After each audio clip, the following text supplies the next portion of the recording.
আলহামদুলিল্লাহ ওয়াসসালাতু ওয়াসসালামু আলা রাসূলিল্লাহ ওয়া আলা আলিহি ওয়া আসহাবিহি আজমাইন, আম্মা বাদ। প্রিয় নগরবাসী ভাই বন্ধুগণ, ইসলামী আন্দোলন বাংলাদেশ ঢাকা মহানগর উত্তর দক্ষিণ আয়োজিত আজকের এই বিক্ষোভ পূর্ব সমাবেশের সংগ্রামী প্রধান অতিথি, ইসলামী আন্দোলন বাংলাদেশের সংগ্রামী মহাসচিব শেখুল হাদিস অধ্যক্ষ হাফেজ মাওলানা ইউনুস আহমেদ, উপস্থিত ঢাকা মহানগর দক্ষিণের সংগ্রামী সভাপতি জননেতা মাওলানা মোহাম্মদ ইমতিয়াজ আলম, উপস্থিত প্রেসিডিয়াম সদস্যবৃন্দ, সংগ্রামী নগরবাসী ভাই বন্ধুগণ, প্রিয় ভাইরা আমার, আমরা গতকালকে যে চিত্র দেখলাম এটা আমাদেরকে 2006 সালের 28 অক্টোবর যে লগি বৈঠার যুদ্ধ হয়েছিল সেই যুদ্ধকে স্মরণ করিয়ে দিয়েছে।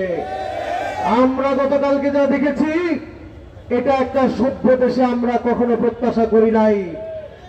2006 সালের সেই লগি বৈঠার যে যুদ্ধ হয়েছিল সেই যুদ্ধে জনসাধারণের মধ্যে মারামারি হয়েছিল।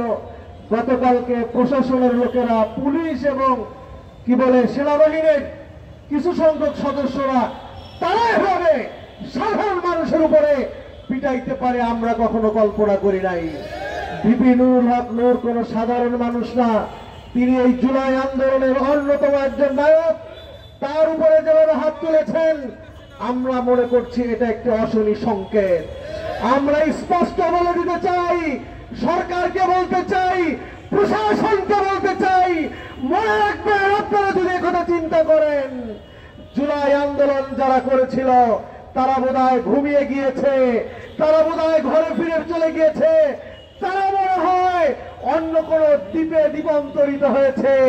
এই চিন্তা যদি করেন আপনারা চরমভাবে ভুল করবেন, কথা কিনে ঠিক করে বলবেন। সবাই আমরা জাগ্রত রয়েছি। আমাদের আমির যদি আবার ডাক দেন, জুলাই যোদ্ধারা আবার সেই জুলাই 2024-এর মতো, আগস্টের মতো, আমার পঙ্গপালের মতো আমরা ময়দানে ঝাঁপিয়ে পড়ব। আপনারা মনে রাখবেন, আওয়ামী লীগ এবং তাদের দোসররা যা স্বপ্ন দেখছেন আপনাদের স্বপ্ন অনেক স্বপ্নে পরিণত হবে। আমরা স্পষ্ট বলে দিতে চাই, যারা করেছে অনতিবিলম্বে তাদেরকে বিচারের আওতায় আনতে হবে। জনগণ দেখতে চায় সরকার তাদের বিচার করলো কিনা।